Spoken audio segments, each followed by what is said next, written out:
Good day. So, ang topic natin today is identifying the types of conic section by the use of formula. At kahit walang formula, ano ba yung magiging clue natin na yung conic section ay circle, parabola, ellipse, or hyperbola. Okay, so as we all know, the general form of an equation of a conic section is ax squared plus bxy plus cy squared plus dx plus ey plus f is equal to 0. At dapat naka-general form yan bago natin gamitin yung formula natin. Ano yung formula na ginagamit natin? That is the discriminant formula, which is b squared minus 4ac. Okay, so dito ang mga ginagamit na variable is yung variable b, ito po yun, variable a, and variable c, wherein yung tatlong variable na yan is the numerical coefficient. Okay, so magbigay tayo ng example number 1. For example, I have x squared plus 2x plus y squared plus 6y is equal to 15. So ito, hindi pa siya naka-general form since yung 15 ay nasa right side pa ng equality. Move natin on the left side of equality, positive will become negative. So here we have x squared plus 2x plus y squared plus 6y minus 15 is equal to 0. And from here, i-identify na po natin yung value ng A, yung value ng B, and yung value ng C natin. Okay, so alam naman natin na in general form, yung A, ang katabi niya ay x squared. So ito po yun. Ang katabing number ay 1 since imaginary yan. Yung B natin, xy, wala po tayong xy. Okay, ito ay x lang, so magkaiba sila. So that is equal to 0. And then yung c natin, ang katabi ay y squared. We have here y squared, wherein 1 po yung kanyang numerical coefficient. And then, move ka na sa ating solution. From here, we have b squared minus 4ac. Substitute lang po natin yung given natin doon sa formula since may given formula naman na tayo. Okay, and that will become 0 squared is equal to 4 multiplied by 1 multiplied by 1. Okay, so 0 squared, that will become 0 minus 4 times 1 is equal to 4. And 0 minus 4, the answer will become negative 4. Since negative 4 po ang sagot natin, negative, mamimili ka kung circle or ellipse yan. Okay, pero tandaan natin, circle yan if the value of A is equal to the value of C. At kung makikita natin, A is 1 and C is 1, and they are equal with each other, meaning to say, our conic section class is a circle. Okay, ganyan po mag-identify ha ng conic section using the formula. Okay, so I'll give you another example. So example number 2, I have here 4x squared plus 8x minus 9y squared minus 9y squared plus 36y minus 68 is equal to 0. Naka-general form na kaya wala nang problema. I-solve na lang natin, i-identify muna natin kung ano yung value ng A natin, ng B, and yung C natin. Okay, for the value of A, katabi yan ng x squared, so that is 4. Si B, xy, since wala, then that is 0. And then yung C naman natin, y squared, we have negative 9.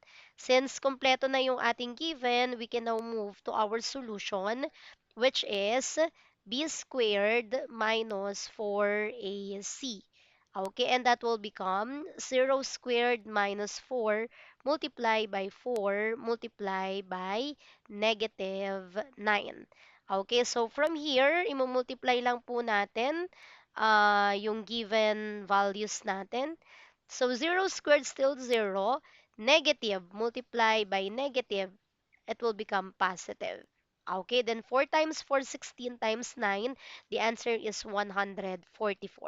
Okay, 0 plus 144, the final answer is 144 po. And this is positive.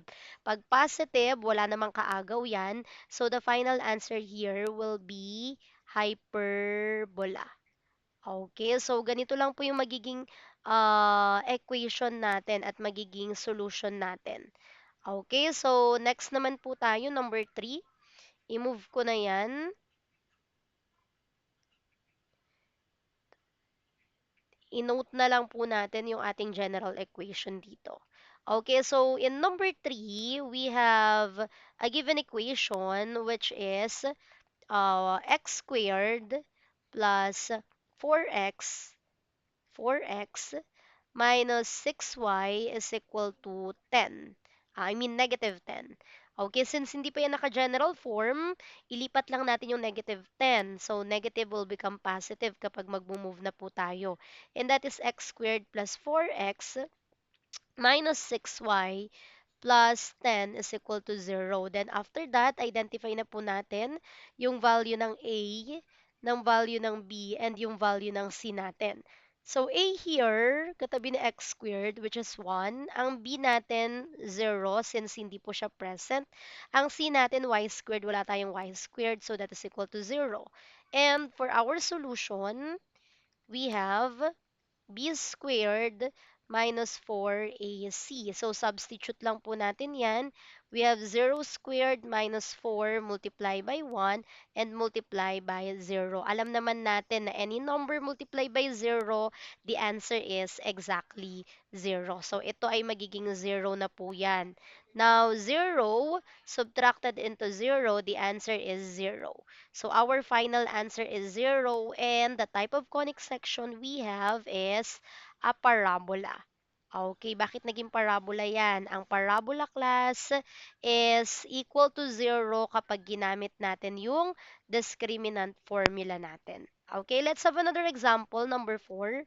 Number 4 example, we have here 4x squared plus 9y squared minus 8x plus 18y minus 23 is equal to 0. So, nakaayos naman na siya sa general form.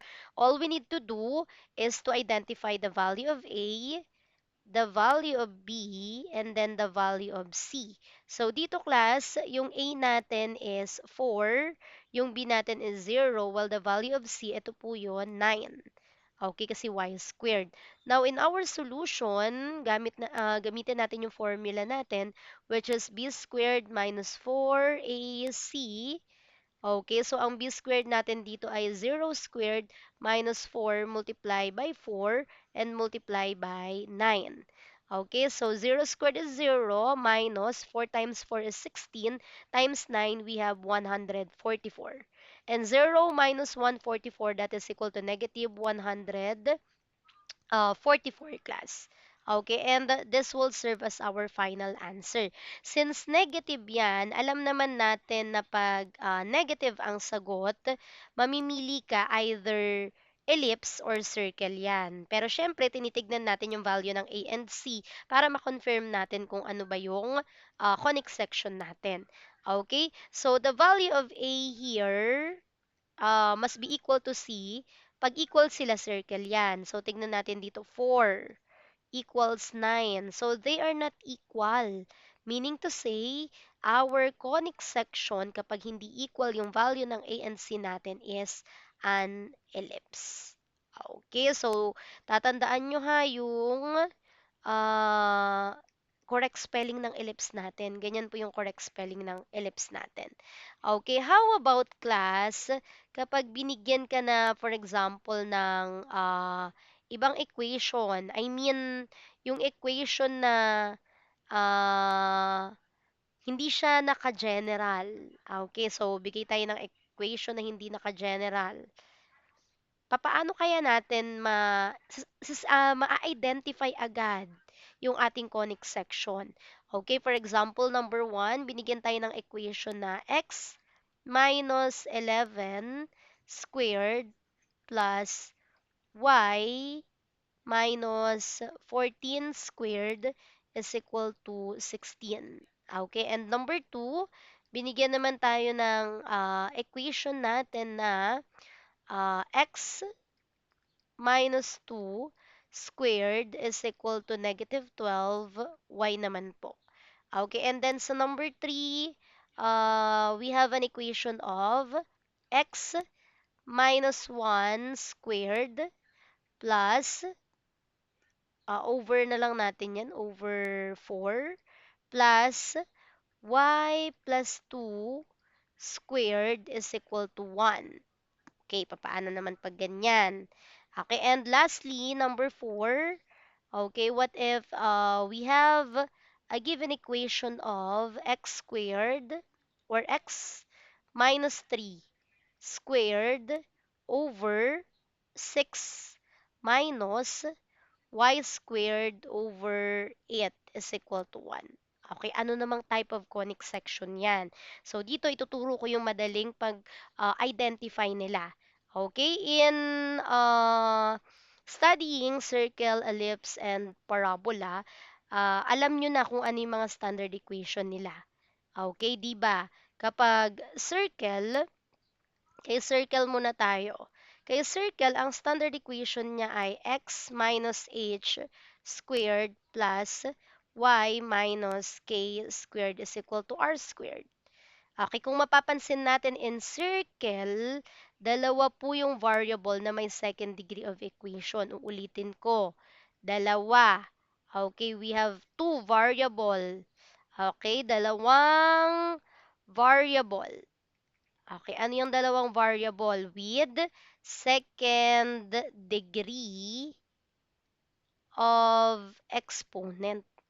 O, yun lang yung palatandaan natin kay circle. Okay, next naman kay parabola. Okay, si parabola, we have four different standard equation. Magbigay lang ako ng isa. For example, I have x minus h squared is equal to negative 4a uh, y minus k tayo. Okay, ganyan yung kanyang mga equation. At kung mapapansin natin kay parabola class, meron lang po tayong isa. Okay, so isang variable. Okay, na may second degree of exponent. Wala nang iba. Isa lang po yan. Okay, then punta naman tayo kay ellipse. Kay ellipse class, lagi nating tatandaan na ang ellipse ay may denominator. Pwedeng yung x, pwedeng yung y, pero may denominator po yan. And that is always equal to 1. Okay, di ba we have two different types of ellipse, the horizontal and vertical. Okay, so bigay lang ako ng isa. For example, I have x minus h squared over a squared plus y minus k squared over b squared is equal to 1. Ito naman po yung ellipse natin. Lagi niyong tatandaan na kay ellipse, ang kanyang operation dito sa gitna is always positive. Lagi pong positive yan. Okay, and then lastly, kay hyperbola. Okay, kay hyperbola class, for example, I have x minus h squared over a squared minus y minus k squared over b squared tayo is equal to 1. Almost the same lang sila ni ellipse. Kaya nga nakakalito yan. Pero anong palatandaan nila?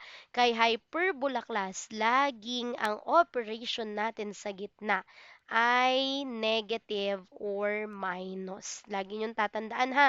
Kung kay ellipse plus, kay hyperbola naman ay minus. Okay, so ay try nating i-identify itong first given natin. Okay, so dito, x minus 11 squared plus y minus 14 squared is equal to 16. Dalawa po yung exponent natin na may 2. Okay, wala naman yung denominator. So, ibig sabihin, pipili ka lang kung parabola or circle yan. Kasi walang denominator. Yung parabola, one exponent lang. So, circle, meron tayong dalawa. Ayan. So, meaning to say, number 1 is a circle.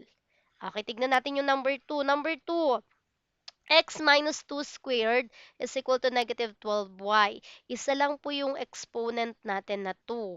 Okay, yung y, wala na siyang exponent. Meaning to say, this one class is parabola. Okay, ayun lang po yung palatandaan natin ha. Okay, yun lang yung magiging clue natin. For ellipse, since this one is positive, alam natin na ito ay ellipse. Okay, hindi mo na kailangan gamitin yung b squared minus 4ac. Pwede ka nang tumingin agad doon sa clue mo. Okay, and this one is negative or minus, meaning to say this is a hyperbola. Okay, so ganun class yung mabilis at madaling way on how to identify the types of conic section kapag hindi naka-general equation yung given po natin.